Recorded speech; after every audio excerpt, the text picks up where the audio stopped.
When I died, my daughter was still staring at the practice paper I had corrected and read. 212 points.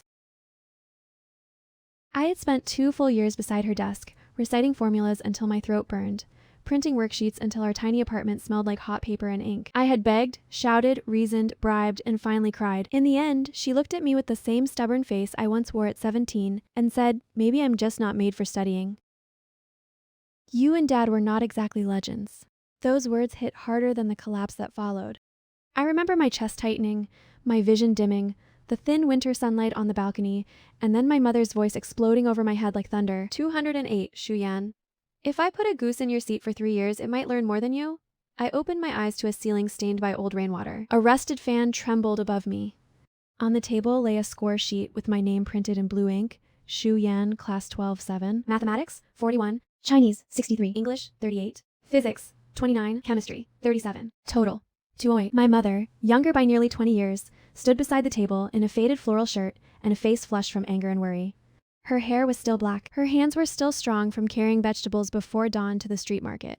She had not yet developed the knee pain that would trouble her later. She had not yet sold her wedding bangles to help me pay tuition for a useless private college. She had not yet learned how to smile and say she was fine when she was tired enough to fall asleep at the dinner table. I stared at her and understood before she said another word. I had gone back. Back to the spring of my 3rd year of high school. Back to Jincheng number 8, high, to class 12. 7, the famous broken wing class where all the students the school had given up on were packed together behind a cracked blue door on the 4th floor. Back to the year when I was still obsessed with pop star posters, the year when I still thought a pretty face could be a shortcut through the world. Back to the month after I wrote a stupid, humiliating love note to the top student in the elite class and got laughed at in front of half the school. My mother mistook my silence for rebellion and pressed a finger into my forehead. You think life will be easy without a diploma? You think men line up to carry girls who can't even pass basic math? Wash your face? Tear down those posters. Tonight you will start reviewing from page 1. The words were nearly identical to the ones I would one day throw at my own daughter. For a moment I could not breathe. All at once, my whole life, families of ordinary expense college. Drifting into the first field that would take me. Smiling at workers, translating from my races. Watching classmates with better degrees become civil engineers, lawyers, founders. Losing my faith in small business during the pandemic. Going home before these more people I believe I forced my daughter into a future I had not built. I had blamed her. But in the mirror above the basin, I saw the truth. She had inherited not my face, but my escape habits, my fear of hard work, my secret belief that someone else would save me if I stayed likable enough. I touched my cheeks, still soft with youth, and began to cry soundlessly. My mother's expression changed at once. She tried to hide it with a harsher tone. Why are you crying now? Tears won't raise your score. She had always been like this. Her love wore an apron and an angry voice. I took the score sheet with both hands. Mom, I said, and my own voice startled me because it sounded so young. You are right. If I keep going like this, I will ruin my life. She blinked. Then she looked at me the way people look at thunder in winter suspiciously, as if the sky must be playing a trick. I stood up. I'm going to wash my face and start over. She grabbed my wrist. Eat first. That was my mother too. Even at the edge of despair, she believed nobody could fight fate on an empty stomach. I ate the bowl of tomato egg noodles she carried in. I cried while eating. She thought I was frightened by the score and sat beside me, awkwardly patting my shoulder. It is not that there is no hope. If you really want to learn, we will learn. Your father and I are still here. At those words, my chest cracked open all over again. Because in my first life, my father would work security after retirement to help me. Because my mother would climb apartment stairs all day as a housing agent until her joints swelled. Because they would both grow old covering for the distance between what I could have become and what I was. Not this time, I thought. Not this time for them. The next morning I arrived at school before sunrise. The campus looked smaller than it had in memory. The flagpole leaned slightly to one side. The teaching buildings were dull blocks of gray, their corridors smelling faintly of chalk dust, steamed buns, and wet concrete. On the east wall outside the main gate, someone had painted the annual slogan in red, "Fight for 1 year, change your lifetime." In my first life, I used to laugh at that sentence. Now, I almost bowed to it.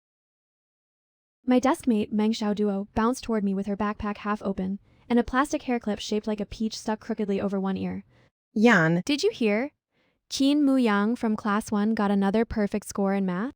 Also, Shenlu's cousin saw Lu Beixin at the internet cafe yesterday, and she stopped because I was already pulling practice papers from my bag. Her eyes widened. Are you possessed in a sense? I muttered. Class 12. 7 was still the same kingdom of noise I remembered. Boys at the back compared basketball cards. 2 girls in the corner took turns copying lyrics into glitter notebooks. Someone had hidden sunflower seed shells inside the broken heater. Our class teacher, Mr. Gu, had once been a provincial track coach before a knee injury ended that career, and a bureaucratic shuffle landed him with us. In memory, he was always tired, always trying to look stricter than he felt, as if a louder voice could make up for the fact that almost no one listened. I listened now. I copied the mistakes from the monthly exam into a notebook. Then I sorted them by type. Careless calculation, vocabulary gap, concept confusion, time management, panic. In my late 30s, I had spent so many nights relearning high school material with my daughter that the structure of the subjects no longer frightened me. The knowledge had once been a mountain. Now I could finally see the paths. During second break, the disaster I had nearly forgotten arrived on schedule. Head of discipline, Chow Liffen, appeared at the back door, holding the torn pieces of a pink envelope between 2 fingers like dead insects. She was tall, severe, and famously proud of her son, Lu Baihin, the school's star student from Class 1. In my first life, she had humiliated me under the national flag for writing that stupid confession letter. Now she slapped the pink scraps onto my desk. Shu Yan, she said, loud enough for the whole hallway to hear. You have scored 208 points and still have the energy to chase boys. Do you know how to write shame? The class fell silent. Even the sunflower seed chewer froze. Students from other classes slowed outside our door. Someone whispered, "It is that girl from 7?" Another snickered, "The one who likes Lu Baihin." Kiao Lifen continued, each word clipped and polished. A person should know her place. If you have time for daydreaming, use it to memorize words. My son is preparing for Tsinghua. He does not need distractions from girls who can't even pass. Then you should be relieved, I said. The room went completely still. Kiao! Lifen stared at me. What did you say? I stood up. My legs trembled, not from fear, but from the shock of hearing my own 17-year-old body speak with 40 years of stored resentment behind it. I said. I repeated, calm as I could manage, you should be relieved. Because starting today, I am no longer interested in your son. A few boys burst into shocked laughter. Kiao Liffen's face flushed dark red. How dare you? You read a private letter aloud in public, and then talk to me about shame, I asked. If I admired the wrong person, that is my embarrassment. But you are an adult humiliating a student before half the school. Which one of us should feel smaller? Gasps rose around us. Meng Xiaoduo clutched my sleeve so hard my arm hurt. Kiao Lifen took a step forward. You are twisting the issue. I'm teaching you boundaries. Great. I smiled because once I began, I found I could not stop. Then, let me set one too. Please stop using your son's scores as if they were your personal moral achievement. That did it. Her mouth opened and closed. She pointed at me so violently her bracelet slipped down her wrist. You fine? Fine. If you have so much confidence, prove it. At the next monthly exam, if your total score rises by more than 100 points, I will personally apologize for misunderstanding you. But if you remain the same useless, I do not want an apology. I cut in. I want a ranking. She narrowed her eyes. What ranking? Top 50 in the grade, I said. Laughter exploded in the hallway. Not from my class. From everyone else, 208 to top 50 was a joke so outrageous it became entertaining. Kiao Liffen folded her arms. Top 50? Good. If you do it, I will stand in front of the cafeteria and admit I was wrong about you. If you fail, you will stand there instead and say, in front of the whole school, that delusion is more dangerous than ignorance. Deal. I held out my hand. She stared at it as if I had offered her a snake, then turned sharply and walked away, heels striking the corridor like hammer blows. When she disappeared, the class erupted. Shu Yan, are you insane? Top 50? Wait, does this mean we get to see Director Kiao make a public speech if you win? I looked around at those young, careless faces, the faces I would later lose track of one by one, and felt an almost unbearable tenderness. Maybe, I said. But first, I need to stop being stupid. From the back row, a lazy male voice drawled, Good luck with that. I turned. Chen Zhaonan lounged with one leg over his chair, school jacket unzipped, expression half amused. He was handsome in the careless way boys from easy families often were. Clean skin, straight nose, eyes that never seemed fully awake. In my first life, he had dropped out after the mock exams to help in his family's appliance wholesale business, then watched that business crash under a disastrous inventory gamble. Years later, I would meet him in a hospital corridor, bone-tired in nursing scrubs, and hear him say with a laugh too light for the words, "If I would study harder, I might have been the doctor instead of the guy wheeling the cart." Now he raised an eyebrow at me. "You are going to outrank half the elite classes in 1 month." I met his gaze. Yes. His smile faded a little. Then he said after a pause, "Do not lose." That afternoon, I drew up my first war plan. By self-study period, I had 3 lists. List 1, all the mistakes from my own exam, categorized and time-stamped. List 2, every student in class 12-7, their strongest subject, weakest subject, main habits, likely future if no intervention occurred. List 3, the resources already hidden in the class, which in my first life I had been too blind to see. Meng Xiaoduo had excellent memory and handwriting beautiful enough to make vocabulary lists look sacred. Chen Zhaonan had fast spatial reasoning and practical mechanics, though he believed himself born bad at books. Fang Xinyi from the 3rd row wrote essays with startling emotional power but always froze in tests. Tall, quiet Sun Yiming could do physics in his head while pretending not to care. Our class monitor, timid Hilu, had impossible discipline when someone gave her a structure to follow. Even the loudest boys at the back could memorize basketball statistics from 3 seasons ago. That kind of retention, if redirected, was not hopeless. In other words, we were not broken. We were scattered. When self-study began, I walked to the blackboard and wrote in huge characters, 1 month. 100 points. No more playing dead. Move? Someone groaned from the back. You're blocking the fan. I know, I said. That is why I'm standing here. If I sit down, none of you will listen. Chen Zhaonan laughed under his breath. Meng Xiaoduo looked ready to faint from secondhand embarrassment. I held up my score sheet. I was humiliated this morning. Some of you saw it, the rest heard about it by lunch. That is fine. I deserved part of it. 208 is ugly. But what offended me was not that someone called me hopeless. What offended me was realizing I had quietly agreed. No one spoke, maybe because for the first time they heard a classmate in our room saying something that sounded less like teenage drama and more like a verdict. I'm not asking any of you to become geniuses, I continued. I'm asking whether you have ever been insulted in a way that stayed under your skin. Whether you have ever smiled and pretended it did not matter when a teacher from another class called us garbage. Whether you have ever said, "I do not care," because caring felt too risky. A boy in the back stopped spinning his pen. I wrote another line beneath the first, "No talent, Feeny." Then outlast them. Here's my idea, I said. For 1 month, we stop acting like the school's prediction is law. That finally earned me open skepticism. Prediction. Our scores are facts. Top 50. I would be happy with not failing everything. What is the point even if we improve, we are still 7?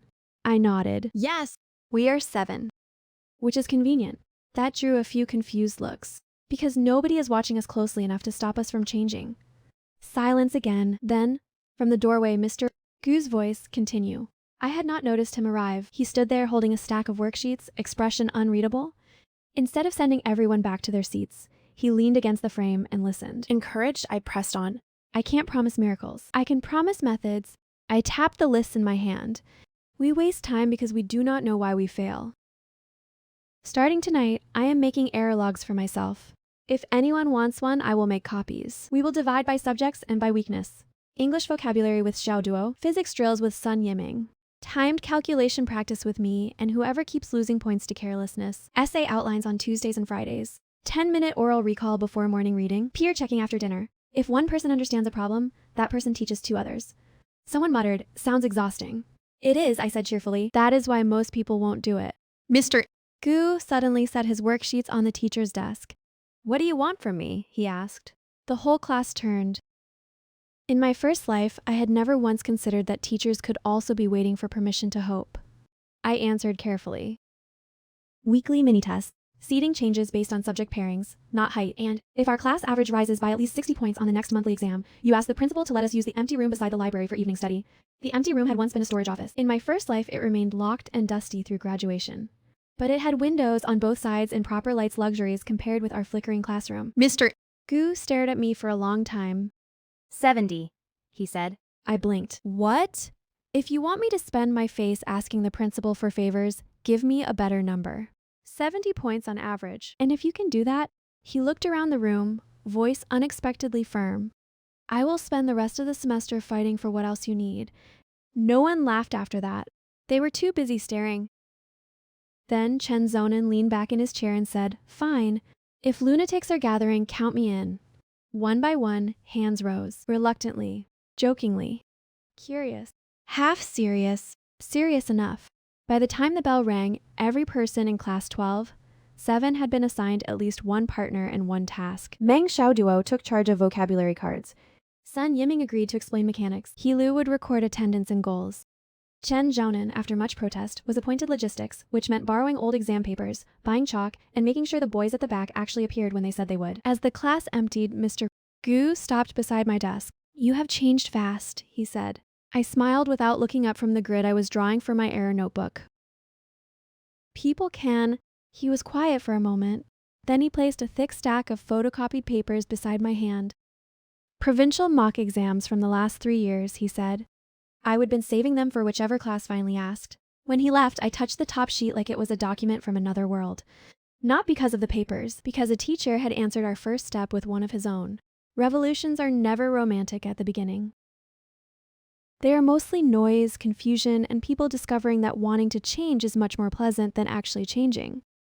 On the first evening of our grand plan, 11 students failed to show up for the extra session after dinner. 3 claimed stomach aches. 2 said they had to wash their hair. 1 disappeared to play pool outside the west gate.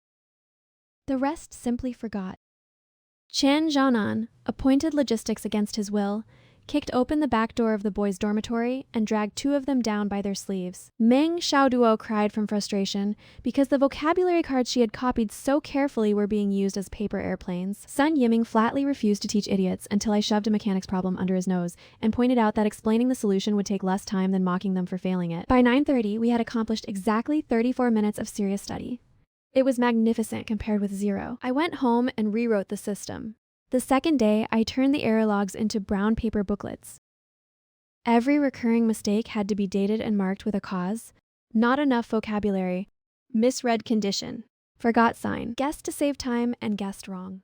At the back, I wrote one title in black ink, the prize of each point you threw away. Excuses became much less elegant after that. The next 2 days, I added time drills and stronger pairings. By Friday, I discovered why Chen Zhaonan looked half asleep in every first period class.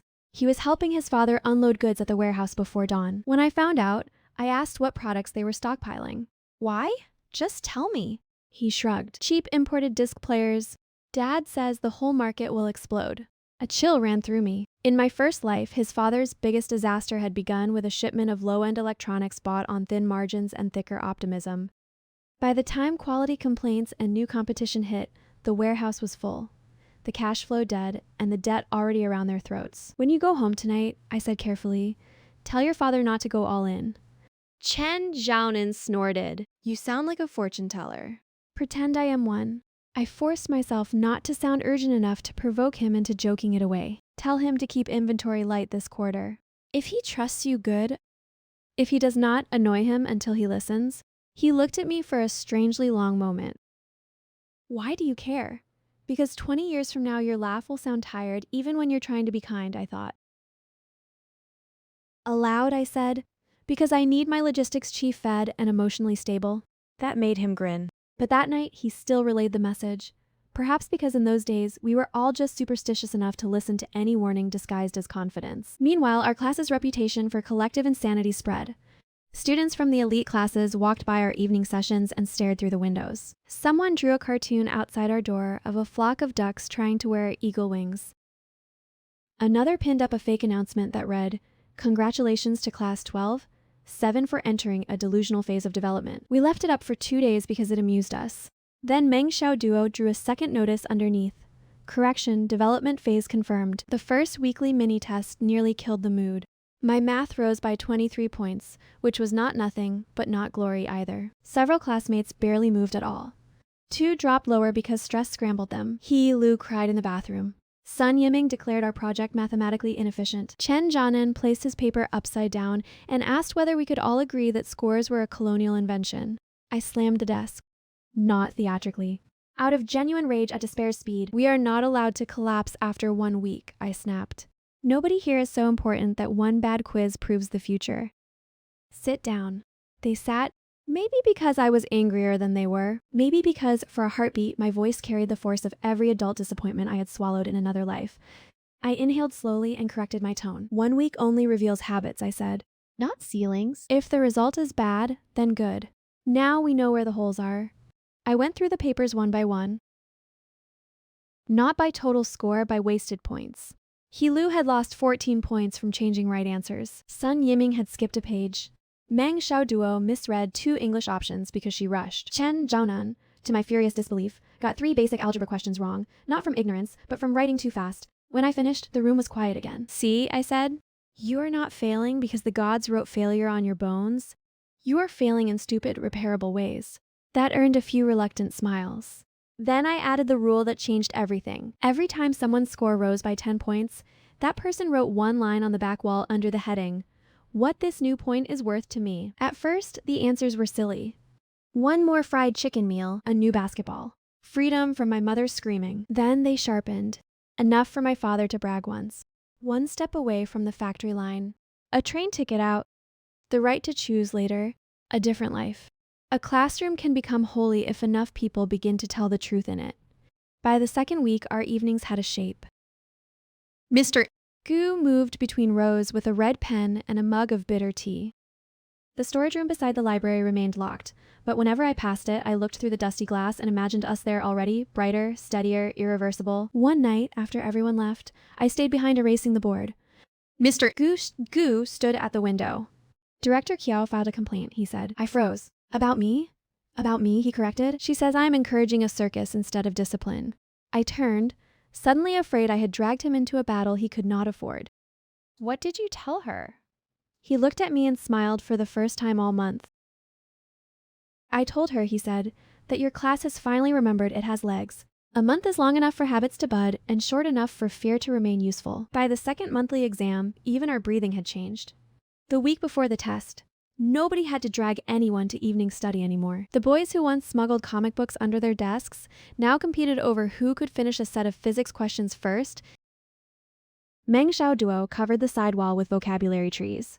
Lu created a schedule so precise that even bathroom trips appeared to have educational purpose. Chen Zhaonan began bringing boiled eggs for the group from his mother's kitchen and pretending it was accidental. And me, I became terrifying. I woke at 5. I recited English while washing my face. I rewrote error logs during lunch. I redid every wrong problem until I could explain it backward.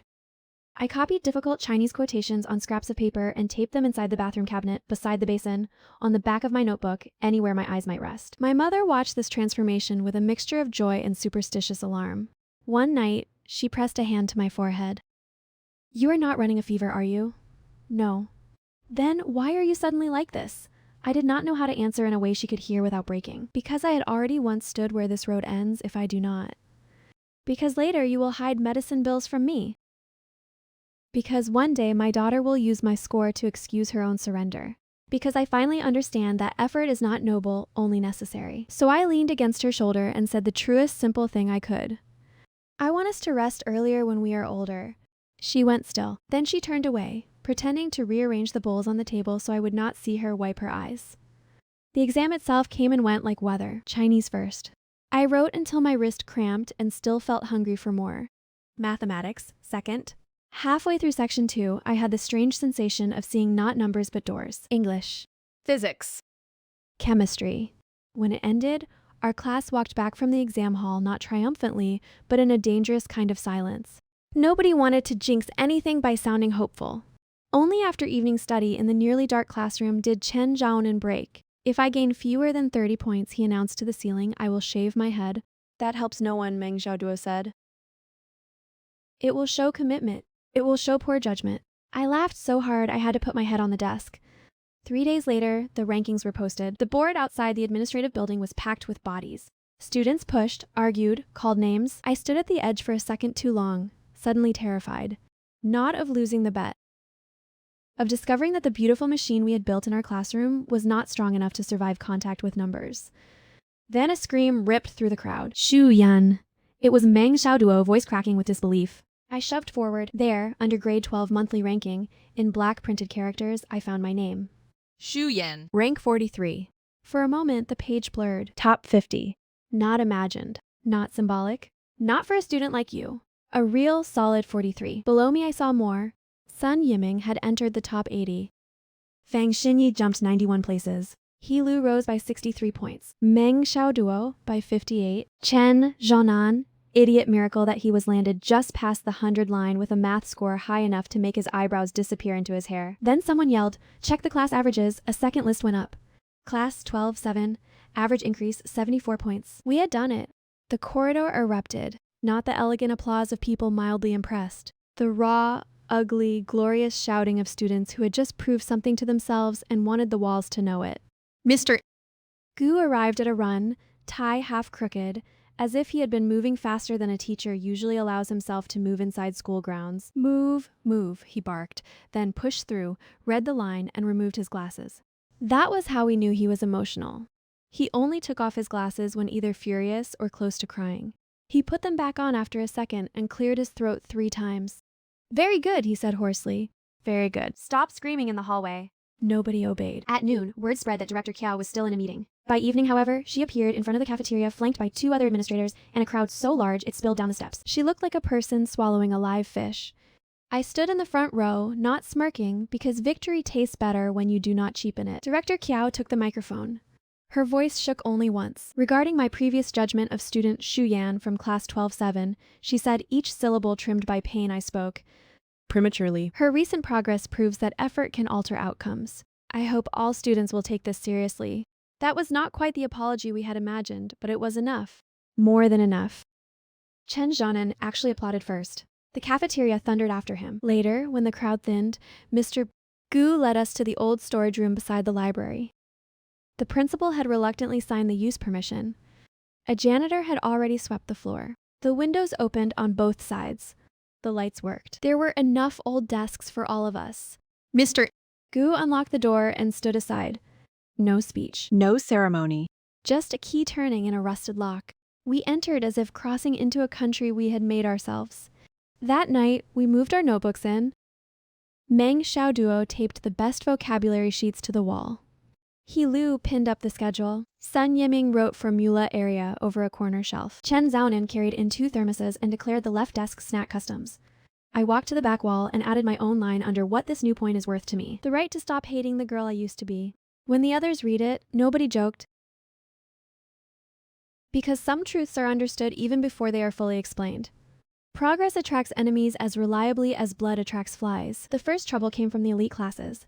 Until then, students like Qin Wuyang and Feng Lili from Class 1 had viewed us with the tolerant cruelty of the secure. We were useful only as negative examples.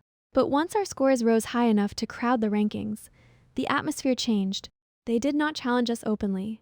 That would have acknowledged equality. Instead, they became exquisite in their contempt. "You people have turned studying into manual labor," Feng Lili said one afternoon when she found Meng Xiaoduo copying vocabulary trees in the library. How primitive. Meng Xiaoduo, who had once cried at a sharp word, smiled sweetly. Then primitive works. You are welcome to try. The third trouble arrived wrapped in panic from Chen Zhaonan. He burst into the study room after evening self-study, face pale. "My dad sold the old stock," he said breathlessly. "The disc players. He actually sold them." He said the profit margin looked wrong after checking again. Then today, one of the guys he almost partnered with came by yelling because customs blocked a shipment and half the units were junk. If we had signed, he stopped, sucking in air. I set down my pen. In my first life, his family's collapse had felt like weather to me, distant, unfortunate, inevitable. Now I was close enough to feel the force of the avoided fall. What did your father say? I asked. He said. Chen Zhaonan laughed once, shakily. He said if I was not his son, he would think someone leaked insider information from the future. The room went silent. Meng Xiaoduo looked at me with round eyes. "Do you have insider information from the future?" "Only about how stupid you all are if you do not finish your reading passage," I said, and everyone threw paper at me until the tension cracked. But afterward, when the others left, Chen Zhaonan stayed. He leaned against the window, hands in his pockets. "My dad wants to thank you," he said. "No need. There is more." He scratched the back of his neck. "He asked what you want to do after graduation." The question landed on me gently and hard at once. In my first life, nobody asked seriously. I drifted because I mistook motion for choice. Now the answer came from a part of me that had been awake for months. "I want to study economics and technology policy," I said slowly. "Or something close. I want to understand how systems decide who gets left behind." Chen Zhaonan gave me a look halfway between admiration and confusion. You always talk like you're trying to sue fate. Maybe I am. He laughed. The laugh stayed with me until the winter mock exams. Those exams were brutal even for students who believed in themselves. For us, they were something else entirely, proof that our first success had not been a fluke. By then, our class no longer needed speeches. We had rituals. Morning, oral recall. Noon, fixed pair review. Afternoon break, timed formulas. Evening, error log update. Friday night, wall statements rewritten by hand. Old ones preserved in a file Mr. Gu secretly called our archive of rebellion. We studied through headaches, colds, family quarrels, hormonal disasters, and one spectacular power outage during which Chen Zhaonan held a flashlight under his chin and announced he would now teach math as a ghost from failed civilizations. The scores came back in midwinter. I ranked 19th. Sun Yiming entered the top 30. Meng Xiaoduo crossed the threshold for a key provincial university. Helu finally broke out of survival mode and into possibility. Fang Xinyi's Chinese score was so high the language teacher from Class 2 borrowed her essays to photocopy. Class 12, 7 was no longer Broken Wing. The school started calling us the wild card class. We preferred another name, Blue Lantern, because in the locked room beside the library, under old white lights and the hum of cheap thermoses, we had learned what it meant to keep a lamp burning for one another when nobody else expected sunrise. Of course, it still was not all upward. One Friday, I found He Lu crying behind the bicycle shed because her parents wanted her to leave school and work in her aunt's clothing shop. It is practical, she said, shoulders shaking. They say my younger brother needs tutoring money more. A familiar fury rose in me hotter because I knew how ordinary the logic was. I marched straight to her home the next evening with Mr. Gu and a folder of score projections. Her parents expected scolding. They got statistics. I laid out salary ranges, entrance probabilities, local policy changes, scholarship paths. Mr. Gu spoke of her discipline. I spoke of what happens when girls are told their labor is more useful than their future. In the end, it was not passion that changed their minds. It was numbers. I learned something important that night. Hope is beautiful, but for many families, hope must arrive carrying evidence. Spring of senior year is the cruelest season because it teaches students to measure time in decreasing units. 3 months, 6 weekends, 48 morning readings, 111 lunches. Everything became countable. Everything became expensive.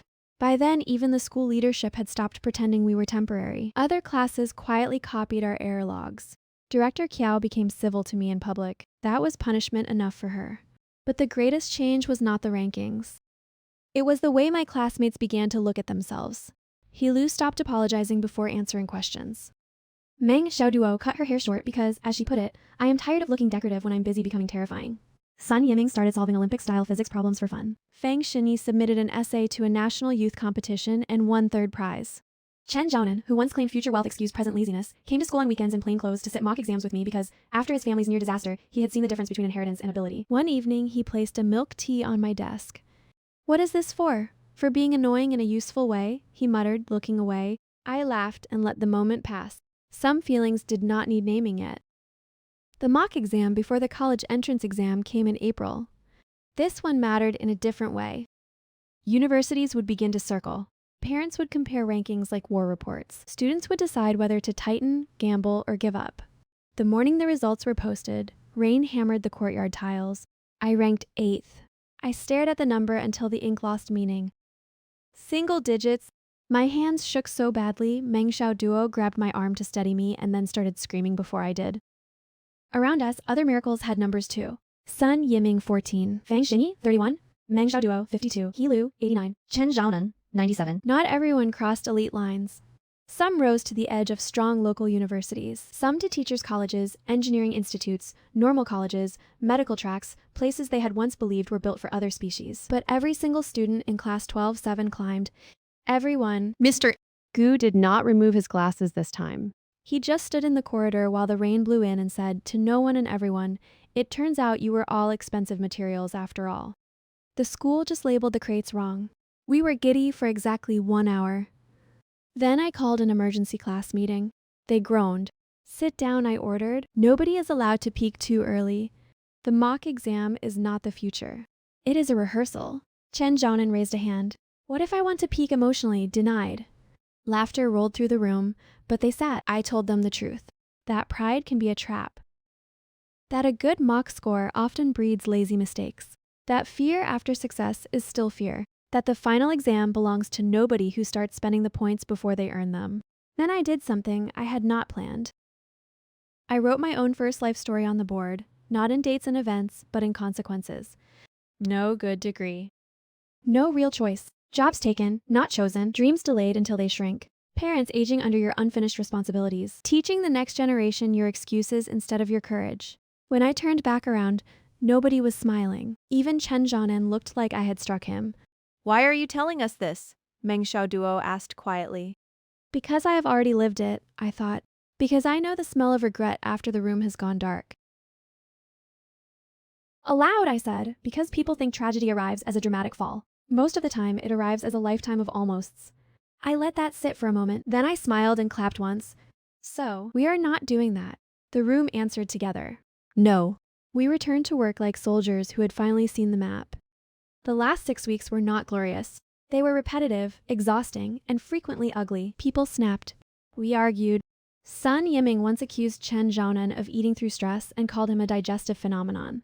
He Lu developed migraines. Meng Xiaoduo fell asleep standing in the corridor after 2 straight days of review. I myself had to go outside and throw cold water on my face more than once because my heartbeat would not settle. Through all of it, my mother became our unofficial rear supply unit. She packed extra dumplings accidentally. She boiled herbal soup. She sent my father to the school gate with pears, peanuts, and once an entire rice cooker because, in her words, children cannot revise on empty stomachs and sad canteen porridge. Other parents joined. What began as one girl's desperation had somehow infected households. It is a beautiful thing when adults stop looking at young people as failed statistics and start feeding their effort instead. On the final Sunday before the real exam, I stood alone in the Blue Lantern room after everyone left. The desks were carved with formulas, schedules, doodles, and promises. The wall of statements had grown thick. I read them one by one.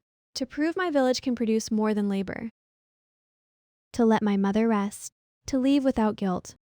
To come back with options. To stop introducing myself as just average.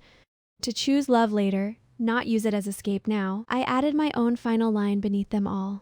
I want my future child to inherit my discipline, not my regret. Then I turned off the lights and locked the door. Outside, summer waited. The college entrance examination began in heat so sharp it seemed to sand the sky.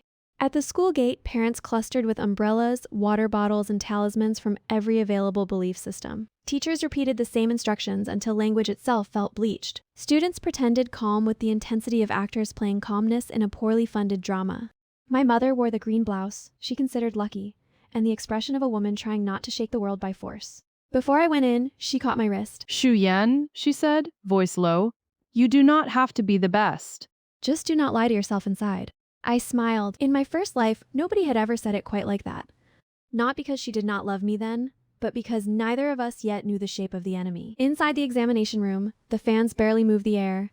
Chinese first. I wrote steadily.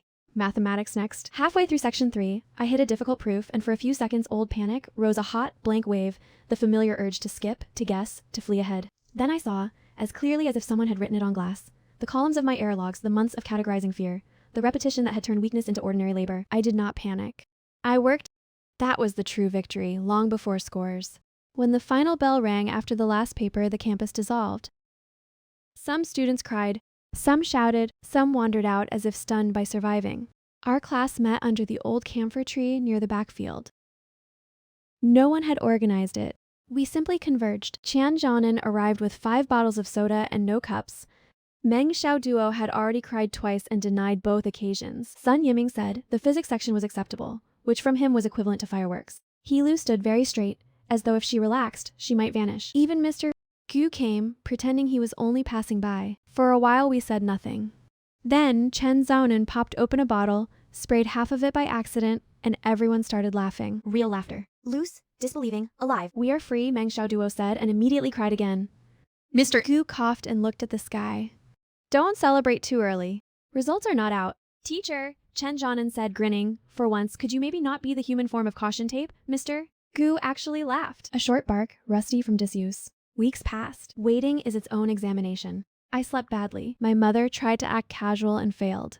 My father repaired a broken stool 3 separate times because he needed somewhere to put his hands. On score release day, the entire city seemed plugged into the same current. The website crashed twice. The 3rd time it loaded, I entered my registration number with fingers so cold they barely obeyed me. Then the page opened. Chinese, 129. Mathematics, 146. English, 138. Science comprehensive, 282. Total, 695. For a moment, I sat without understanding. Then my mother screamed. Not elegantly, not in a dignified we are a decent family way. She screamed as if our roof had lifted from the force of it. My father ran in. She pointed at the screen without words. He put on his glasses, took them off, wiped them, and read the number again. Then both of them cried. I cried too, but mine came differently, like something old finally leaving the body. My phone began exploding. Meng Xiaoduo, 642, Sun Yiming, 684, He Lu, 618, Fang Xinyi, 655, and got insane Chinese score. Chen Zhanan, 611, I can enter medical university, what the hell? The messages kept coming. Not perfect miracles, better ones. Real ones. By evening, our class group chat was unreadable. Parents sent thank yous. Students sent screenshots. Mr. Gu sent exactly one line. Blue Lantern, report results tomorrow at school. Wear uniforms, and no one is allowed to disappear. The next day, the school courtyard looked transformed. Banners hung from the balconies. The principal smiled so hard his cheeks seemed medically at risk. Even Director Kiao wore an expression halfway between restraint and philosophical defeat. They read out the top scores first, of course. When my name was announced among the highest ranks in the grade, applause rose across the field. I stepped onto the stage and felt the sun on my face, and under that sunlight, the weight of all the invisible versions of me that had nearly never reached this day. But the true blow landed later, when the results of Class 12, 7 were projected behind us. 1 admitted to Tsinghua, 1 to Peking University, 5 to 985 universities, 12 to 211 universities. The rest all entered solid undergraduate institutions or teacher training, engineering, nursing, finance, and science programs they had chosen with clear eyes. No one fell through. Not one. The crowd below actually made a sound like a wave striking stone. Mr. Gu stood off stage with both hands clasped behind his back. I watched him pretend not to wipe his face. That afternoon, we returned to the Blue Lantern room one last time. Dust floated in the summer light. Our desks were still scarred with pencil marks. The wall statements remained. No speeches had been planned, but once we sat down, words came. He Lu thanked us for teaching her not to apologize for ambition. Sun Yiming said he had thought being smart meant not needing people, and he had been wrong. Meng Xiaoduo promised to write to us from university every month, whether we wanted her to or not. Fang Xinyi said the first time she believed she might deserve a larger life was when we made her read her essay aloud. Chen Zhanan leaned against the window and looked at me too long before saying, lightly, "Turns out fortune tellers can be useful." I looked back at him and smiled. Then Mr. Gu cleared his throat. "I won't say much," he said, which was a lie, because he then spoke for 7 minutes. When this class was formed, the administration told me I was being assigned the leftovers. They said my job was simple: keep order, reduce trouble, make sure the weakest students did not drag down the overall statistics. I accepted that, which is to say, I was also wrong about you. He paused. "Thank you," he said finally, voice rough, "for making me ashamed in a useful way." No one survived that sentence without tears. When the crying eased, I took down the last page from the statement wall and folded it into my bag. Outside the windows, the future looked unbearably bright, not because it promised ease, but because we had earned the right to imagine it. That summer vanished in admission forms, train tickets, farewell meals, and parents trying to hide how proud they were by asking practical questions every 5 minutes. I entered Tsinghua to study economics and systems engineering. Sun Yiming went to Peking University for physics. Fang Xinyi chose literature. Meng Xiaoduo entered a foreign languages university. He Lu took a scholarship in finance. Chen Zhaonan got into a top medical university, which made him walk around for 3 days like someone had replaced his bones with light. The evening his admission letter arrived, he came to my house with 2 peaches in his hands and a sentence stuck in his throat. "I do not want to make childish promises," he said finally, standing under the grapevine in our yard. "But I also do not want to pretend I feel nothing. So let us do this properly. Let us both become people we respect. If years from now you still want to eat with me, I will still be there." I laughed. That is the first sensible confession I have ever received. His ears turned red anyway. After he left, I packed my suitcase and slipped the old score sheet 208 points into the deepest pocket. Not as a scar, as proof, because some humiliations deserve to be remembered if they help you honor the distance you traveled from them. Years later, people would tell the story of Class 12, 7 in polished language. They would call us inspirational, legendary, miraculous, schools like clean myths. They do not like the smell of sweat, chalk, fear, cheap thermoses, or teenagers cursing over ruined mock exams. They do not like how ordinary the ingredients of transformation really are. Repetition, mockery survived, teachers who decide not to give up, parents who keep cooking, and classmates willing to drag one another forward. But I know what happened. A girl with 208 points got tired of lying to herself. A class the school treated as overflow became a constellation, because nobody there shone alone. My mother's hand stayed strong a little longer. My father laughed more, and when my future child is someday born, I will never ask her to carry my unfinished life for me. On the train north, with my admission letter in my pocket and my classmates' messages vibrating through my cheap phone, I leaned my head against the glass and watched the city fall away. For the first time in either life, I was not running from who I had been. I was carrying her with me, changed enough, at last, to become useful.